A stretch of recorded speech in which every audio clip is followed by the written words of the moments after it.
സംഘപരിവാറിന് പൊള്ളിയിട്ടുണ്ട്. BJP മറ്റൊരു അഭിപ്രായം പറയുന്നു. ഇപ്പോൾ പുതുതായി സ്ഥാനമേറ്റ അധ്യക്ഷൻ പറഞ്ഞിരിക്കുന്നത്, രാജീവ് ചന്ദ്രശേഖർ പറഞ്ഞിരിക്കുന്ന സിനിമ കാണുമെന്ന് തന്നെയാണല്ലോ പറഞ്ഞിട്ടുള്ളത്. മാത്രമല്ല ഇത് ആവിഷ്കാര സ്വാതന്ത്ര്യത്തെ നമ്മൾ എതിർക്കുന്നില്ല എന്ന് MT രമേശും പറയുകയുണ്ടായി. പക്ഷേ ചരിത്രത്തെ ഭയക്കുന്നവർ യഥാർത്ഥത്തിൽ ഈ സിനിമയെ ഭയക്കുന്നു എന്നുള്ളതാണ്. ചരിത്രം മിണ്ടരുത് അല്ലെങ്കിൽ ചരിത്രം മായ്ക്കണം എന്ന് കരുതുന്നവരാണല്ലോ ഇപ്പോൾ പാഠപുസ്തകങ്ങളിലടക്കം പല മുഗൾ ചരിത്രം അടക്കം മായ്ച്ചുകൊണ്ടിരിക്കുന്നത്. അതിൻ്റെ ഭാഗമായി ഇവിടെ 2002 എന്നൊരു കാലം ഉണ്ടായിട്ടില്ല, അല്ലെങ്കിൽ അങ്ങനെ ഒരു കാലത്ത് ഇത്തരം സംഭവങ്ങൾ ഉണ്ടായിട്ടില്ല എന്ന് പറയാനാണോ ഉദ്ദേശിക്കുന്നത്? ഇങ്ങനെയൊന്നും ഉണ്ടായിട്ടില്ല, ഇത് കളവാണ് എന്ന് സ്ഥാപിക്കാനാണോ ശ്രമിക്കുന്നതെന്നാണ് മനസ്സിലാക്കേണ്ടത്, അറിയേണ്ടത്. അപ്പോൾ ആ രീതിയിലുള്ള പ്രതികരണങ്ങളാണ് വന്നുകൊണ്ടിരിക്കുന്നത്. നമുക്ക് ഈ സിനിമ ഞാൻ കണ്ടിട്ടില്ല, അത് ആദ്യം പറയാമല്ലോ. സിനിമ ഞാൻ കണ്ടിട്ടില്ല. സിനിമയുമായി ബന്ധപ്പെട്ട് ഇപ്പോൾ വന്നിരിക്കുന്ന ചർച്ചകൾ, ആ ചർച്ചകൾക്ക് ഒരു സമാന സ്വഭാവമുണ്ട്. കാരണം ഈ തരത്തിൽ സംഘപരിവാറിനെ വിമർശിക്കുന്ന, അത് ഡോക്യുമെൻ്ററി ആയാലും സിനിമയായാലും അതിനോട് എടുക്കുന്ന ഒരു പൊതു സമീപനമുണ്ട്. ആ സമീപനം നമ്മൾ BBC ഡോക്യുമെൻ്ററി ഗുജറാത്ത് കലാപവുമായി ബന്ധപ്പെട്ട് രണ്ട് ഘട്ടങ്ങളായി ചെയ്തിരുന്ന ആ ഡോക്യുമെൻ്ററിക്ക് നിരോധനം ഏർപ്പെടുത്തിക്കൊണ്ട് അതിനു മുമ്പ് തന്നെ നമ്മളടക്കം പലരും അത് കണ്ടിട്ടുണ്ടായിരുന്നു. അപ്പോൾ അതിൽ ഇപ്പോഴും ഭയപ്പാടോടുകൂടി പ്രതികരിക്കുന്നവരുടെ ആ പ്രതികരണം നമ്മൾ കണ്ടതാണ്. ആ കാലം എങ്ങനെയായിരുന്നു കടന്നുപോയതെന്നും പുറത്തേക്ക് ഇറങ്ങാൻ ഭയന്നതും അവിടെ പോലീസ് ഉദ്യോഗസ്ഥരടക്കം എങ്ങനെയൊക്കെയാണ് കാര്യങ്ങളെ മാനിപ്പുലേറ്റ് ചെയ്തതെന്നും എവിടെയും അഭയമില്ലാതെ ഓടി ഒളിച്ച് നടന്നിരുന്ന കാലവും ഒക്കെ കണ്ണിൽ അന്താളിപ്പോടെ ഭയപ്പാടോട് പറയുകയും ആ കാലത്ത് അത് റിപ്പോർട്ട് ചെയ്യാമെന്ന BBCയുടെ റിപ്പോർട്ടറടക്കം നടത്തുന്ന വെളിപ്പെടുത്തലും അന്നത്തെ അനുഭവമൊക്കെ പറയുന്നതൊക്കെ നമ്മൾ കണ്ടതാണ്. അപ്പോൾ അതിനോട് എടുത്തൊരു സമീപനത്തിൻ്റെ തുടർച്ചയായിട്ട് വേണം ഇതിനെ കാണാൻ. ഇതിലൊരു രസകരമായ കാര്യം, ഇതിപ്പോൾ വലിയ രീതിയിൽ എമ്പുരാൻ വന്ന ഘട്ടത്തിൽ ഈ സിനിമയെ ആഘോഷിച്ചുകൊണ്ട് ആദ്യം പോസ്റ്റ് ഇട്ടു. എമ്പുരാൻ വരുന്നു, കാരണം മോഹൻലാൽ എന്ന നടൻ നാടിൻ്റെ നടനാണ്. മോഹൻലാലിന് ഒരുപാട് ആരാധകർ എല്ലാ രാഷ്ട്രീയ പാർട്ടിയിൽ നിന്നുണ്ട്.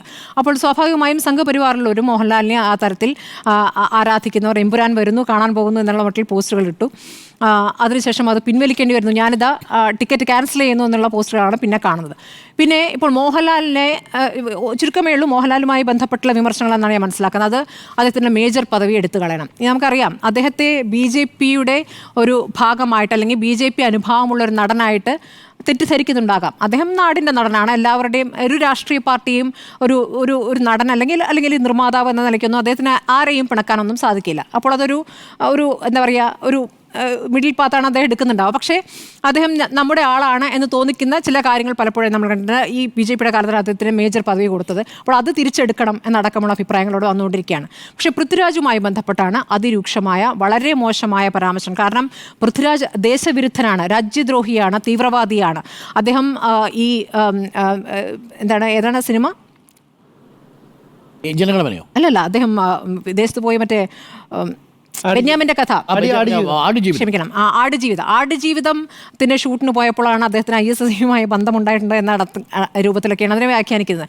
അപ്പോൾ ഒരു മനുഷ്യന് ചിന്തിക്കാനും കാര്യങ്ങൾ പഠിക്കാനും കാര്യങ്ങളെ കാണാനും ഒക്കെ ഉള്ള കാര്യം 2002 എന്ന് പറയുന്ന അത്ര പഴയ ചരിത്രമൊന്നുമല്ല, 21 വർഷമേ ആയിട്ടുള്ളൂ. നമ്മളൊക്കെ കണ്ടിട്ടുള്ള കാലമാണ്. ഞാനൊക്കെ അത് പണിയെടുക്കുന്നതുകൊണ്ടിരുന്ന കാലത്താണ് ഇതൊക്കെ സംഭവിച്ചുകൊണ്ടിരിക്കുന്നത്, ജോലി തുടങ്ങിയിരിക്കുന്ന കാലത്താണ് ഇതൊക്കെ സംഭവിച്ചുകൊണ്ടിരിക്കുന്നത്. അപ്പോൾ ഇതൊക്കെ നമുക്ക് നമ്മുടെ മുന്നിലുള്ള യാഥാർത്ഥ്യങ്ങളാണ്. അപ്പോൾ എന്താണ് ഇതിൽ കളവെന്ന് പറയുന്നത്? ഈ പറയുന്ന ഒരു പേര്, ആ പേര് ഈ ബാബു ബജ്രംഗി എന്ന അതേ രൂപത്തിലാണോ ആ പേര് പറയുന്നത്? അതിൽ കഥാപാത്രം അല്ല, അവസാനത്തെ ടൈറ്റിൽ മാത്രം എന്തോ ഒരു ബാബു ബജ്രംഗി എന്നുള്ളൊരു വാക്കുണ്ട്. അത് മ്യൂട്ട് ചെയ്ത് കഴിഞ്ഞാൽ, അല്ലെങ്കിൽ അതുമായി ബന്ധപ്പെട്ട എന്തെങ്കിലും ഒരു ശബ്ദം മ്യൂട്ട് ചെയ്യുന്നു, ചില കാര്യങ്ങൾ മ്യൂട്ട് ചെയ്ത് കഴിഞ്ഞാൽ അത് മുന്നോട്ട് വയ്ക്കുന്ന കാര്യങ്ങൾ ഇല്ലാതാകുന്നുണ്ടോ? ജനങ്ങൾക്ക് നല്ലതും ചീത്തയും തിരിച്ചറിയാനും ഇവിടെ നടന്ന സംഭവങ്ങൾ എന്താണെന്ന് തിരിച്ചറിയാനും ഒക്കെയുള്ള ഒരു കഴിവൊക്കെയുണ്ട്. അപ്പോൾ ഗുജറാത്ത് റയറ്റുമായി ബന്ധപ്പെട്ട് നമ്മൾ കണ്ടിട്ടുള്ളതാണ്, ബാബു ബജ്രംഗി എന്നൊരാളുണ്ടായിരുന്നു, ബജ്രംഗ് ദളിൻ്റെ നേതാവായിരുന്നു. അദ്ദേഹം അയാളെ പ്രതി ചേർത്ത ശേഷം അയാൾ ജയിൽ ശിക്ഷ അനുഭവിച്ച ശേഷം അയാൾ പുറത്തിറങ്ങി തെഹൽക്കയ്ക്ക് നൽകിയിരിക്കുന്ന ഒരു അഭിമുഖമുണ്ടായിരുന്നു. അത് അങ്ങനെ നൽകിയ അഭിമുഖമല്ല, അത് സ്റ്റിംഗ് ഓപ്പറേഷനാണ്. അതിലയാൾ പറയുന്ന കാര്യങ്ങളുണ്ട്, എങ്ങനെയാണ് താൻ ഈ കൊലപാതകങ്ങൾക്കൊക്കെ ആസൂത്രണം നടത്തി കൊലപാതകം നടത്തിയതെന്നും ജയിലിന് പുറത്തിറങ്ങാൻ തന്നെ ആരാണ് സഹായിച്ചത് എന്നടക്കമുള്ള കാര്യങ്ങൾ പറയുന്നുണ്ട്. അപ്പോൾ ഇപ്പോഴത്തെ BJP കേന്ദ്ര നേതൃത്വത്തെ തന്നെ വിമർശിക്കുന്ന രൂപത്തിലുള്ള സിനിമയാകുന്നു. അപ്പോൾ അങ്ങനെ ഒരു സിനിമ ഈ കാലത്ത് ചെയ്യാൻ പറ്റുമോ എന്നൊരു ചോദ്യമുണ്ട്. അങ്ങനെ ഒരു സിനിമ ചെയ്യുകയാണെങ്കിൽ അതിനൊരു അപാര ധൈര്യം വേണം. ആ സിനിമയ്ക്ക് മുന്നോട്ട് പോകണമെങ്കിൽ അപാരമായ ധൈര്യം വേണം. ആ ധൈര്യം അവിടെ പ്രകടിപ്പിക്കപ്പെട്ടിട്ടുണ്ട്. അതിൻ്റെ മുന്നോട്ടുള്ള പോക്ക് എന്ന് പറയുമ്പോൾ ഇനി ഈ കട്ട് ചെയ്താലും ഇപ്പോൾ ഇതിനകം തന്നെ ഈ കേരളത്തിൻ്റെ ഒരു രീതി അനുസരിച്ച് ആ സിനിമ കാണാൻ ആ തിയേറ്ററിൽ ഈ വിവാദത്തിന് ശേഷം ഒന്നുകൂടെ തിരക്ക് കൂടിയിട്ടുണ്ടാണെന്നാണ് ഞാൻ കരുതുന്നത്. ഇപ്പോൾ BJP ആയാലും വേറൊരു രൂപത്തിൽ അതിനോട് പ്രതികരിച്ചിരിക്കുന്നത് ആവിഷ്കാര സ്വാതന്ത്ര്യത്തിനെതിരല്ല എന്ന് പറയുന്നുണ്ട്.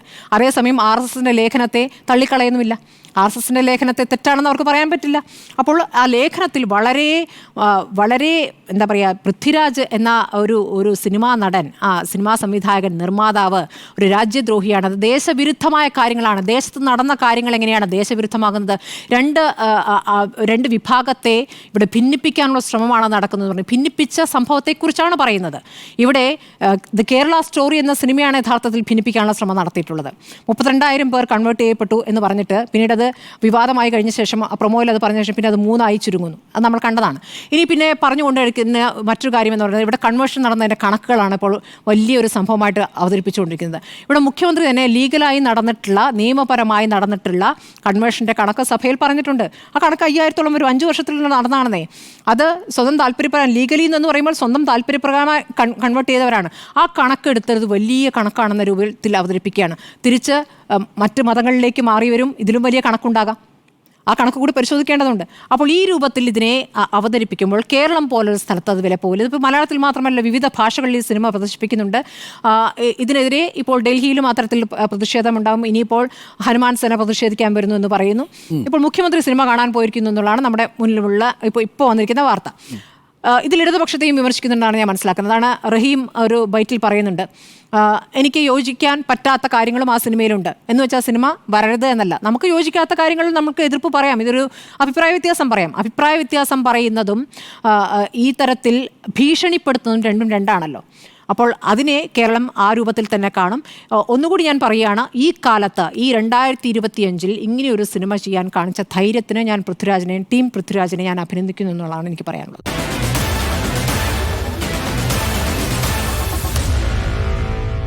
Meet the editors.